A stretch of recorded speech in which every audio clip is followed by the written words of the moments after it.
اللهم صل على سيدنا ومولانا محمد وعلى آل سيدنا ومولانا محمد وبارك وسلم. عن عطية رضي الله تعالى عنها قالت بعث رسول الله صلى الله عليه وسلم جيشا فيهم علي.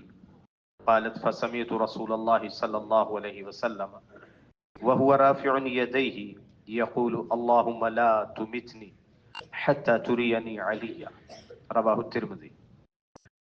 حضرت سیدہ عطیہ رضی اللہ تعالیٰ عنہ بیان کرتی ہیں کہ اللہ کے نبی صلی اللہ علیہ وسلم نے ایک لشکر بھیجا جس میں سیدنا علی رضی اللہ تعالیٰ عنہ بھی تھے.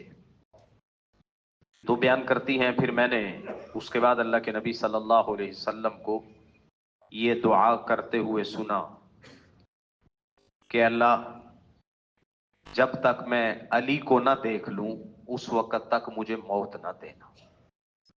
نبی اکرم صلی اللہ علیہ وسلم کی سیدنا علی رضی اللہ تعالیٰ عنہ کے ساتھ محبت کا اس دعا میں ثبوت مل رہا کہ آپ علیہ الصلوۃ والسلام کو اتنی محبت تھی، دعا کی کہ پروردگار جب تک علی کو نہ دیکھ لوں اس وقت تک موت نہ آئے.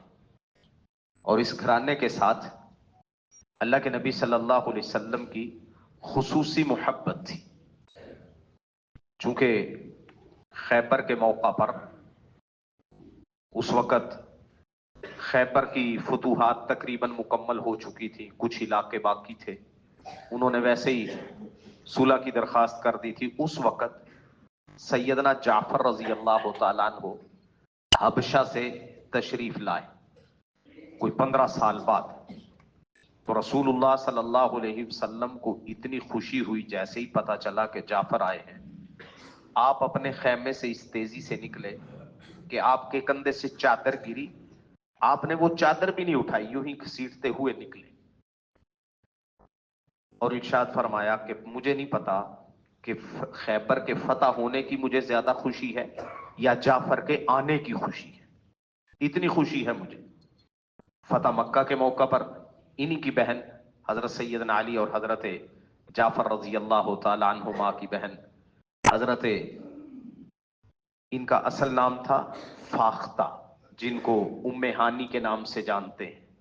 انہی کے گھر میں اللہ کے نبی صلی اللہ علیہ وسلم نے شکرانے کے اور چاشت کے نوافل بھی پڑھے تھے. یعنی اس گھرانے سے اللہ کے نبی صلی اللہ علیہ وسلم کو نہ صرف بہت گہرا تعلق تھا بلکہ ان کے لیے خصوصی شفقتیں، خصوصی محبتیں اور خصوصی دعائیں بھی فرمایا کرتے تھے. عن بريدة رضي الله تعالى عنه قال خطب أبو بكر وعمر فاطمة فقال رسول الله صلى الله عليه وسلم إنها صغيرة ثم خطب علي فزوجها منه. رواہ النسائی. حضرت سیدنا بریدہ رضی اللہ تعالیٰ عنہ بیان کرتے ہیں کہ حضرت ابو بکر اور عمر رضی اللہ تعالیٰ عنہما ان دونوں نے رسول اللہ صلی اللہ علیہ وسلم سے حضرت فاطمہ کا رشتہ مانگا. پہلے سیدنا ابو بکر رضی اللہ تعالیٰ عنہ نے بات کی تھی، پھر اس کے کچھ دن بعد حضرت عمر رضی اللہ تعالیٰ عنہ نے بات کی. نبی اکرم صلی اللہ علیہ وسلم نے ارشاد فرمایا کہ ابھی تو فاطمہ چھوٹی ہے. پھر اس کے بعد کچھ عرصے کے بعد سیدنا علی رضی اللہ تعالیٰ عنہ نے رشتہ مانگا تو آپ علیہ الصلوۃ والسلام نے فوراً ہاں کر دی اور انہی سے نکاح کروایا. بعد میں آپ علیہ الصلوۃ والسلام نے اس بات کا اظہار بھی کیا کہ میں نے علی سے رشتہ طے کرنا تھا.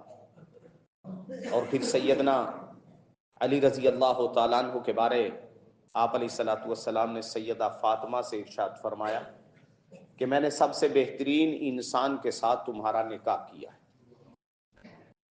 ان کے ہوتے ہوئے سیدنا علی رضی اللہ تعالیٰ عنہ نے کوئی اور نکاح بھی نہیں کیا بلکہ ان کی وفات کے بعد پھر دیگر نکاح فرمائے.